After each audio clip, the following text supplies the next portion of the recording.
PPF म्हणजेच public provident fund या योजनेसाठी अर्ज कुठे करता येईल?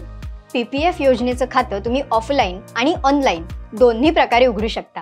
ऑफलाईनसाठी तुम्हाला जवळच्या पोस्ट ऑफिसमध्ये जायचंय सांगितलेले डॉक्युमेंट्ससह.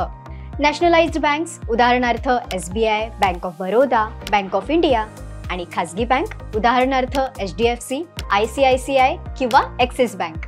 पीपीएफ ही स्मॉल सेव्हिंग स्कीम आहे जी फायनान्स मिनिस्ट्री आणि RBI रेग्युलेट करतात. पण खातं उघडण्यासाठी फक्त बँक्स किंवा पोस्ट ऑफिस हाच मार्ग आहे. ऑनलाईन खातं उघडण्यासाठी आत्ताच सांगितल्याप्रमाणे नॅशनलाइज्ड आणि प्रायव्हेट बँक्सना संपर्क करावा लागेल. पीपीएफ म्हणजे पब्लिक प्रॉव्हिडंट फंड या योजनेचे खाते उघडण्यासाठी वयोमर्यादेबाबत एक खास गोष्ट म्हणजे हे खातं अगदी लहान मुलांच्या नावानेही उघडता येतं. अर्थात 18 वर्षाखालील मुलांच्या बाबतीत पालक किंवा गार्डियन त्यांच्या वतीने खाते चालवतात. 18 वर्षांवरील प्रौढ व्यक्ती मात्र स्वतःचे खाते स्वतः उघडू शकतात. म्हणजेच शालेय वयाच्या मुलांपासून ते अगदी प्रौढांपर्यंत जवळपास सर्व वयोगटासाठी ही योजना उपलब्ध आहे.